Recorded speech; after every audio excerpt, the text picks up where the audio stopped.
in his own image and his own likeness. We are created in two components.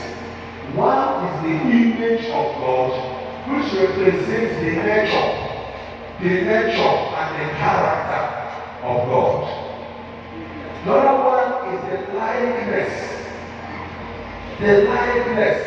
of God, which represents what God represents as a God. Let me put it so that you understand. I would like you to miss out from this.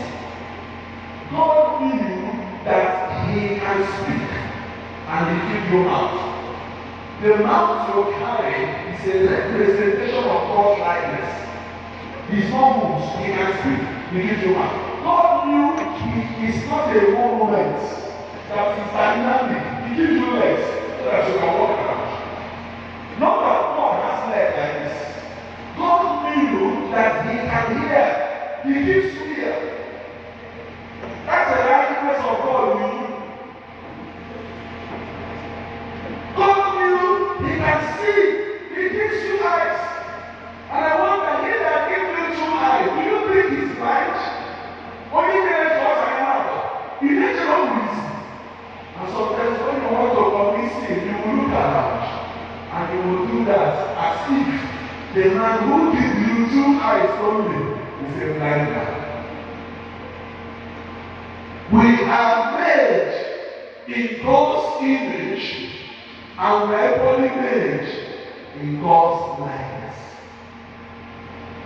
If this is our formation, if this is the mold in which we are formed, how come we begin to carry another image that is not Him that made us? That's where the problem is in the entire world. And that is the contention. Satan wanted us to carry His image.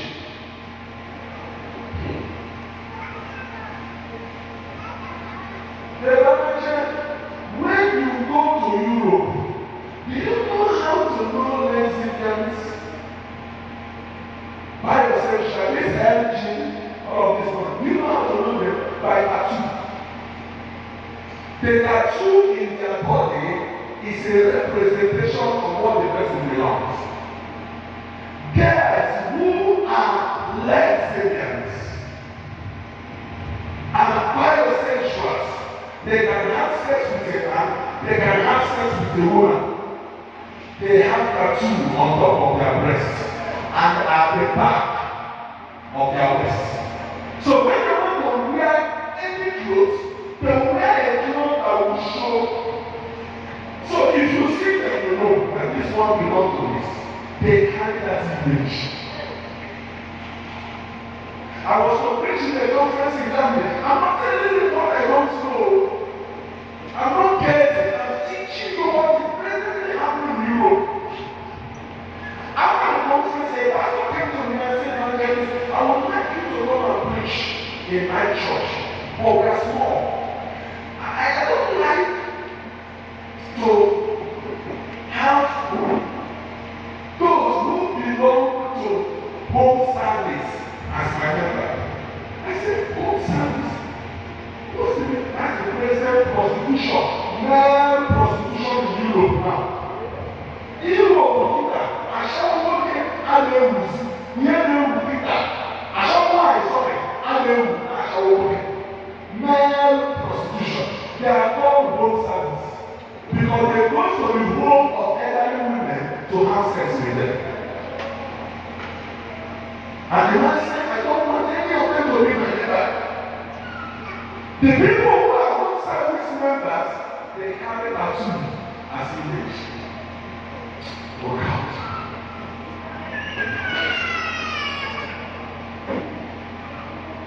How come the devil wanted to stampose his own image on the lives of people who were created in God's image and God's likeness?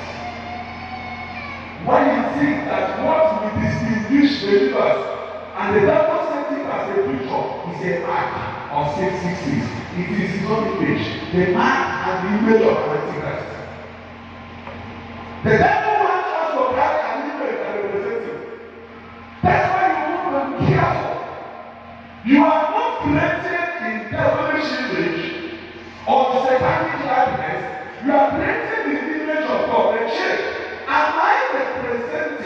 reflecting the image of God in my life.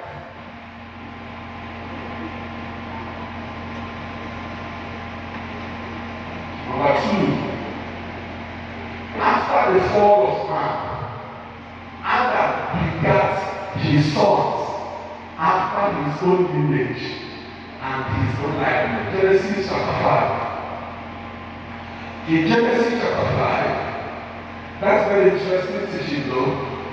Genesis chapter 5, look at verse 3. Verse 3 says, when Adam had lived 130 years, he had sons in his own likeness, after his own image, and he named it Satan.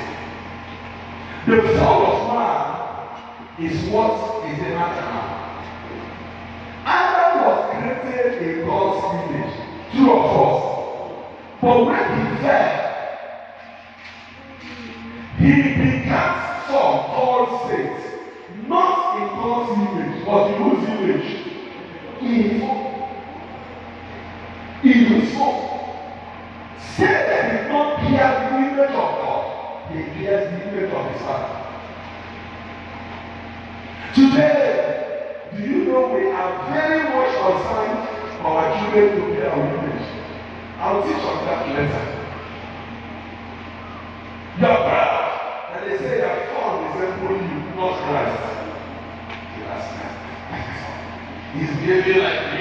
That's my father. Who does she represent? Who are you molding this child to become? To carry the image. Whereas it is the intention of God that that child will have the image of his creator. Adam, when he fell, begat a son on his own image, not the image of the Lord anymore. So sin introduced another image into the world. Sin. Sin.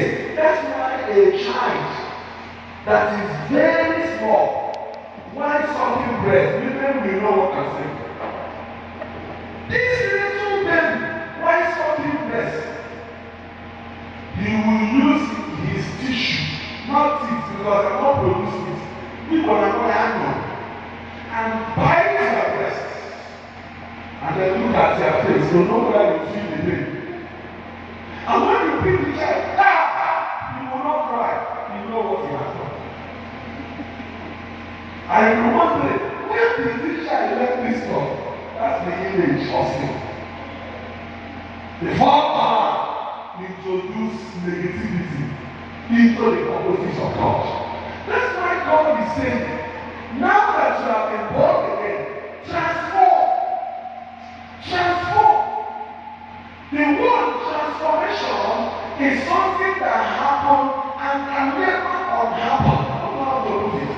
There's something I wanted to use, but some of you here you don't understand the way it.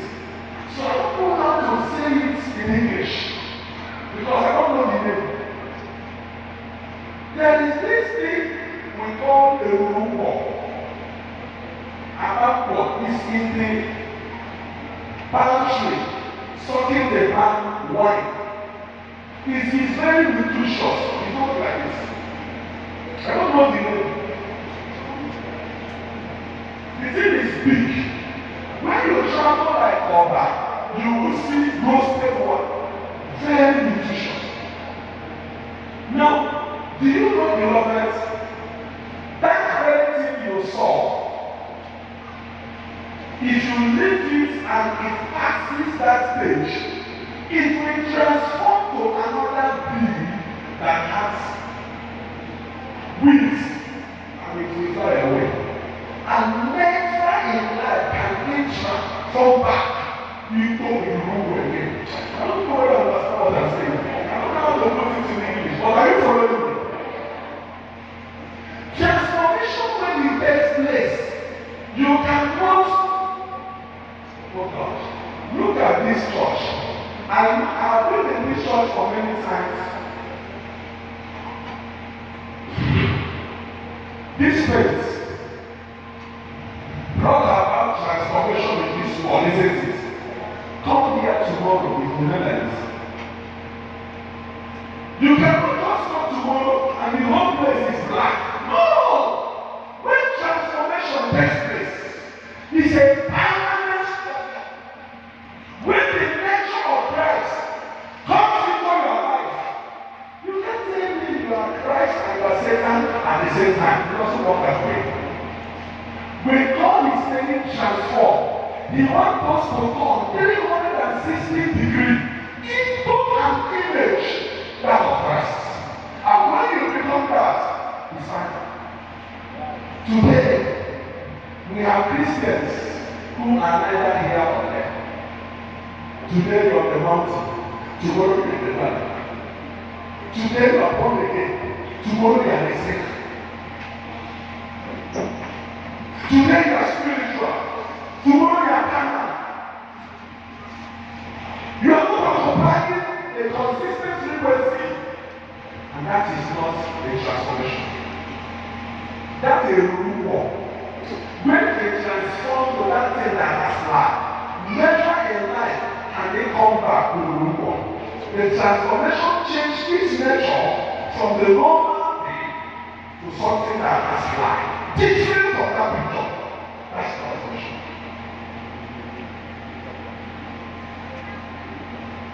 Number 3, the first and second commandments dealt with wrong image. God is unhappy whenever you worship or affiliated or become the wrong image that you represent. First and second commandments don't have any other God except me. Ọ̀gá first, enwe na chi ọzọ tinyere m. Ọ dịka ya sị na Chineke na-asị na ọ na-anọ ihe. He added the second one. Emenyere onwe ya n'ọsị apịrị apị. Don't hold any image or resemblance that connotes anything on earth or represents any image of an angel or anything in heaven. I was teaching one day, I became radical. Just intentionally. I was telling people who have pictures they call Jesus' photograph in their houses. That when Jesus was on earth, the photograph had not been invented. So that image is not Christ. Go and set it on fire.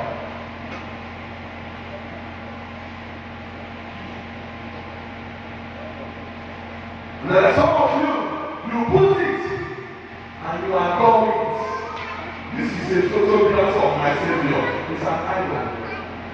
When Jesus was here, the invention of photography is not there.